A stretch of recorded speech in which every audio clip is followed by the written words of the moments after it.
नमस्कार। आज हमारे बीच में कानपुर शहर की वो हस्ती मौजूद है, वो चेहरा मौजूद है जो वाकई में पहचान का मोहताज नहीं है। फिर भी हम चाहेंगे कि हमारे दर्शकों को आप अपना परिचय दें। मैं उमेश द्विवेदी, राष्ट्रीय महामंत्री, राष्ट्रीय युवा अभिमान सभा भारत, रियास इंडिया, कानपुर का निवासी हूँ और अपने मित्रों, अपने भाइयों, अपने युवा साथियों के लिए अनवरत और बिना रुके, बिना थके संघर्ष कर रहा हूँ और आगे भी करने के लिए तैयार हूँ। हम आपके सोशल मीडिया चैनल रियाज इंडिया राष्ट्रीय युवा अभिमान सभा को देखते रहते हैं, तो देखते हैं कि आप बड़ी बेबाकी से युवाओं के हित की आवाज़ को उठाते रहते हैं। तो कुछ सवाल उन्हीं से जुड़े हम आपसे पूछना चाहेंगे। मैं आपसे ये पूछना चाहता हूँ कि राष्ट्रीय युवा अभिमान सभा क्या है? राष्ट्रीय युवा अभिमान सभा एक सामाजिक संगठन है जो गैर राजनीतिक संगठन है। हम देखते हैं कि जो राजनीतिक दल हैं वो कहीं ना कहीं युवाओं के साथ छलावा करते हैं, उनको विश्वास जरूर दिलाते हैं, आश्वासन की घुट्टी पिलाते हैं, लेकिन जब उनके निर्णय की बारी आती है तो निश्चित तौर पर राजनीतिक दल मुंह फेर लेते हैं और युवाओं के साथ लगातार हम देख रहे हैं कि धोखा मिलता चला आ रहा है। हम उन्हीं बिंदुओं को लेकर के आगे बढ़े जो युवाओं से जुड़े हुए हैं, जैसे शिक्षा, युवाओं से जुड़ा हुआ बिंदु है। शिक्षा, संस्कृति, रोजगार, नशा मुक्ति, भ्रष्टाचार मुक्ति, हम इन 5 बिंदुओं पर लगातार संघर्ष कर रहे हैं। शिक्षा के क्षेत्र में आप आए दिन देखते होंगे तरह तरह के पेपर लीक जैसे मामले देखने को मिलते हैं। शिक्षा नीति ऐसी है जो लगातार बदलती चली जा रही है। इन्हीं सब बिंदुओं को लेकर के हम अपने संगठन के माध्यम से समाज में और युवाओं को जागरूक करने का काम कर रहे हैं। एक सवाल और मैं आपसे पूछूंगा, समाज में जातिगत भेदभाव पैर फैला रहा है, क्या रियाज इंडिया भी जातिगत आधारित संगठन है?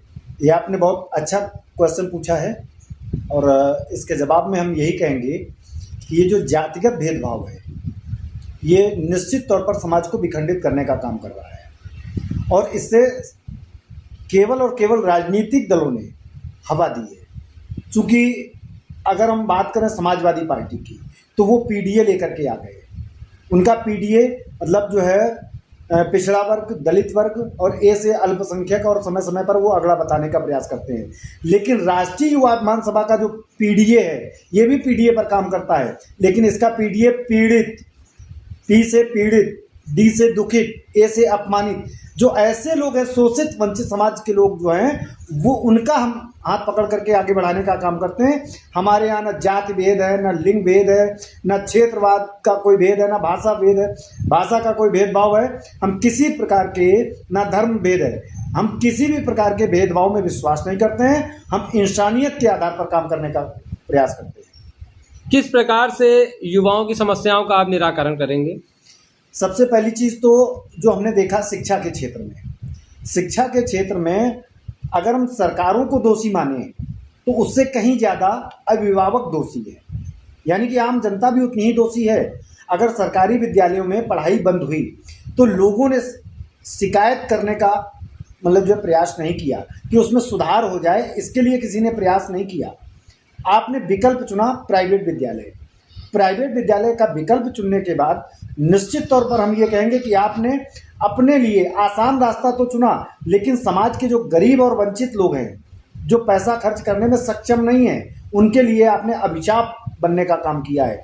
इसलिए मित्रों, हम आप सभी लोगों से इस वीडियो के माध्यम से आप सभी से अपील भी कर रहे हैं कि आप अपने क्षेत्र में जो भी प्राइमरी विद्यालय हैं, जो भी सरकारी विद्यालय हैं, उन विद्यालयों में जाइए और शिक्षा का स्तर देखिए। निश्चित तौर पर वो भी किसी न किसी के बच्चे हैं, लेकिन वहाँ पर पढ़ाई का स्तर शून्य है और वहाँ पर सुधार करने का काम करें। आपकी बात से युवा क्या लगता है आपको, युवा अपने में सुधार करेगा? निश्चित तौर पर आज हम देख रहे हैं कि युवा दिग्भ्रमित है। युवा निश्चित तौर पर जिसको कानपुर की भाषा में हम कहते हैं भोकाल की तरफ ज़्यादा प्रभावित है। भोकाल की तो चर्चा हमने भी बहुत सुनी है, कानपुर में होती है। तो ये जो भोकाली प्रवृत्ति कानपुर के युवाओं में आ गई है या उत्तर प्रदेश के युवाओं में आ गई है, बेसिकली हम उत्तर प्रदेश की अगर हम बात करेंगे तो यहाँ पर जो भोकाली प्रवृत्ति है इससे अगर युवा निकल करके बाहर आएगा तो निश्चित तौर पर सुधार हो जाएगा।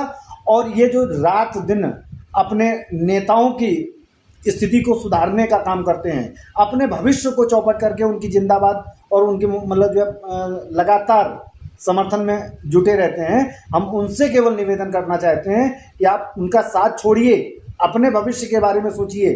क्योंकि युवाओं ने जिस जिस नेता के साथ में समर्थन दिया है वो नेता तो बन गया, लेकिन वो युवा सड़क पर आज भी चप्पलें चटका रहे हैं। यानी कि सड़क पर पैदल टहले, उनके पास ना कोई रोजगार है ना व्यवसाय है, घर में जाते हैं तो उनकी स्थिति खराब है और घर के बाहर आते हैं तो स्थिति खराब है। दूसरे को बनाने के चक्कर में अपने भविष्य को चौपट मत कर दीजिए। हम युवाओं से केवल यही अपील करना चाहते हैं।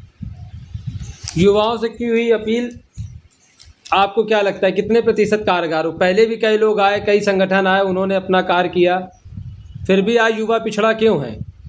हम इसके लिए केवल यही कहेंगे कि जब जागे तभी सवेरा। पुराने लोगों ने या हमसे पूर्व में जो आए या हमारे साथ में अभी भी बहुत सारे लोग युवाओं के लिए काम कर रहे हैं। ऐसा नहीं कि मैं ही केवल काम कर रहा हूँ, बहुत सारे लोग काम कर रहे हैं। सबका प्रयास यही है कि स्थिति में सुधार हो। अब इसके लिए अगर युवा नहीं जागेंगे तो निश्चित तौर पर ना तो हमारे इतने हाथ हैं, ना इतने मतलब जो है लंबे हाथ हैं कि हम हर व्यक्ति को सुधारने का काम करें। हम अपील कर सकते हैं, अपना सहयोग दे सकते हैं, जहाँ पर उनको आवश्यकता है वहाँ पर उनके साथ खड़े होने के लिए तैयार हैं। लेकिन सुधार करने के लिए उनको सदैव आगे स्वयं उनको मतलब जो अपने आप में परिवर्तन करना पड़ेगा। चलिए आज अपनी बात को यहीं पर विराम देते हैं, फिर मिलते हैं अगले एपिसोड में। नमस्कार।